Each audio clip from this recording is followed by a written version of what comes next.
core training has gone by many different names, even through modern day history. It has been called lumbar stabilization, dynamic stabilization, trunk stabilization, abdominal strength, core functional strength training, and with many more surely to be found.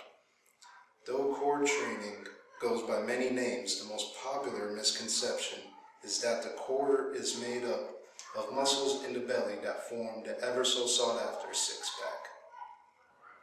In actuality, the core consists of 29 pairs of muscles that hold the trunk steady and stabilize and balance the spine. The core is constantly active through most of everyday bodily movement. A strong, healthy core aids tremendously in the distribution of force through the kinetic chain. The transfer of force from the ground to the legs through the rotation of the trunk and finally to the arms is made greater with a healthy core. The core's purpose is not solely an aesthetic or functional one. The core muscle group consisting of the rectus abdominis, the external obliques, and internal obliques in concert with their posterior counterparts, the lower back, the gluteus medius, the latissimus dorsi, the rhomboid major, and trapezius, support and protect the body's internal organs. The core muscles support the internal organs by keeping them in place through the many ranges of motion that the body is subjected to. Bodily function depends on the stability of the organs, whether you are performing handstand push-ups or working 14 hours in an auto shop. With the support provided by the core comes with it protection. Standing erect, the internal organs would stand an incredible target to anything blown in the wind. Without the muscles of the core to support the internal organs and serve as armor, only a thick skin would be their defense. It is important to note that while training the core, that flexibility and strength of the lower back not be neglected. Practicing safe training methods in conjunction with core training can help relieve lower back pain and prevent its occurrence, as well as aiding in shock absorption and developing a proper, stable block during power movements, such as providing stability of the spine and abdomen during a squat or deadlift. Next, Josh Weldon and I will demonstrate some movements for flexibility and for working on core strength and training. The first stretch we're going to be doing is called the hyperextension, or it's the hyperextension of the back. So they're going to be laying face down. They're going to brace their feet on the floor so that way the whole body doesn't move down as Josh extends his arms upwards, almost like a push-up position, but up right there to hyperextend the back while keeping his hips pressed down to the ground. That'll stretch out the lower back and the abdominal muscles, the rectus abdominis, the external obliques, along with the internals, lower back, and it's great. And then you can relax down. This motion can either be held for a set amount of time, or you can do it in repetitions with 5-second holds, 2-second holds, just so that way you keep the blood flowing and get a really good pull and stretch on the abdomen as you're doing it. This stretch here is going to be a variation of the trunk rotation and lower back stretch. What Josh is going to do is he's going to raise his right knee and place it to the level of his left knee, keeping the foot inside. Now with that right knee up, he's going to reach across with his left arm, place it on the outside of his knee there, and then he's going to turn his trunk. And then he's going to stretch that. He's going to hold that for 2 to 5 seconds, and then slowly rotate back as he alternates to the next leg. This is a variation because usually the legs would be crossed one over the top of the other. You're going to reach this arm across here, and then you're going to turn. And usually this This is a great lower back stretch because with the core, lower back engagement happens. It keeps your body upright and it supports your organs.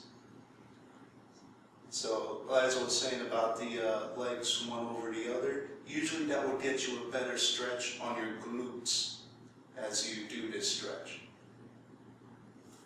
This last stretch is going to be the reach up. It's a fairly simple stretch, but it's going to be one that really gets your entire core, even your chest and shoulders stretched. What we're going to do is we're going to stand up straight, we're going to raise our arms, we're going to interlock our fingers here, and we're just going to press up.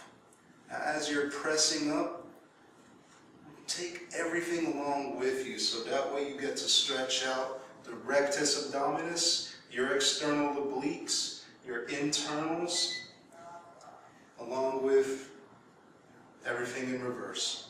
Hello everybody. Today we are going to go over core exercises that improve your core strength and your quality of life. Our first exercise today is our abdominal crunch. Alright, first part of the movement, we ask you to first lay on the ground on your back. Very good. Then we ask you to put your hands on the side of your head, almost like earmuffs. Yeah. Alright, cool. Also, we ask you to put your thighs vertical with your knees bent. Also, to begin the movement, we ask you to bring your knees and your head toward each other.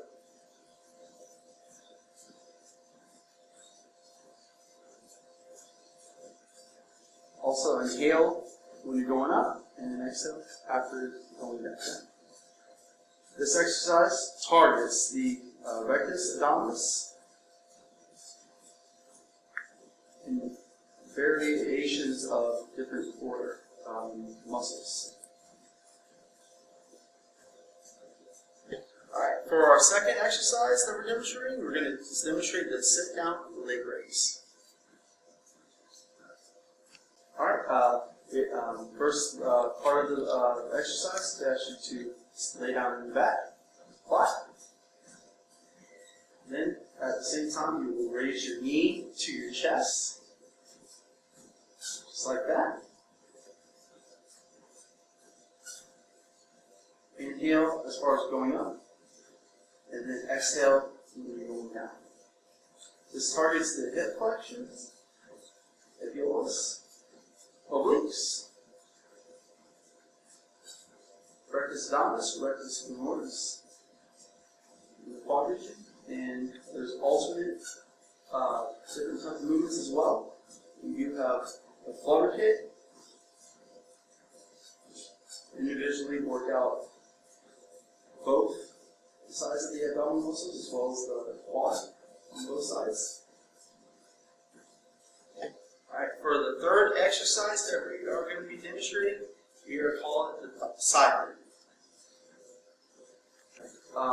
First part of the exercise, we ask you to stand with your legs slightly apart, approximately shoulder length away, with one hand behind the ear. Hold the cable on one side, and then bend the torso to the other side of the cable. In that position, just like that. Return to the first position, or beyond it with a flexion of the torso. It's important to use on both sides, alternating sets. This exercise mainly works out the obliques, rectus abdominis, and also the muscles in the back. You can also use this exercise with dumbbells or with plates as well. Alright, for our fourth exercise that we're going to demonstrate for the core, we're going to demonstrate planks.